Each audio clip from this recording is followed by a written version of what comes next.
ସେମିଲିଗୁଡାରେ ଦୁର୍ଘଟଣା ଆହତ କୋରାପୁଟ ଶହୀଦ ଲକ୍ଷ୍ମଣ ନାୟକ ମେଡିକାଲରୁ ସ୍ଥାନାନ୍ତର।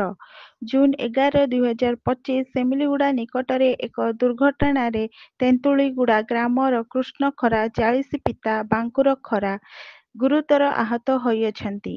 ଦୁର୍ଘଟଣା ପରେ ସୋସିଆଲ ୱାର୍କ ଗ୍ରୁପର ସଦସ୍ୟମାନେ ତାଙ୍କୁ ଦେଖି 108 ଆମ୍ବୁଲାନ୍ସ ନେବା ପାଇଁ ଡାକିଥିଲେ। ପ୍ରାଥମିକ ଚିକିତ୍ସା ପାଇଁ କୃଷ୍ଣଙ୍କୁ ସେମିଲିଗୁଡାରୁ ସୁନାବେଡା ଗୋଷ୍ଠୀ ସ୍ୱାସ୍ଥ୍ୟ କେନ୍ଦ୍ରକୁ ନିଆଯାଇଥିଲା।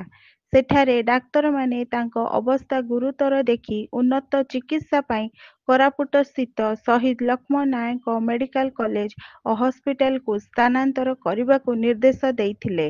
ଏହାପରେ ସେହି ଆମ୍ବୁଲାନ୍ସ ଯୋଗ କୃଷ୍ଣଙ୍କୁ କୋରାପୁଟ ମେଡିକାଲକୁ ପଠାଇଅଛି। ବର୍ତ୍ତମାନ କୃଷ୍ଣ ଖରାଙ୍କ ଚିକିତ୍ସା କୋରାପୁଟ ମେଡିକାଲରେ ଚାଲିଛି। ସୁନାବେଡାରୁ ସୁରଜ ବାଘଙ୍କ ରିପୋର୍ଟ।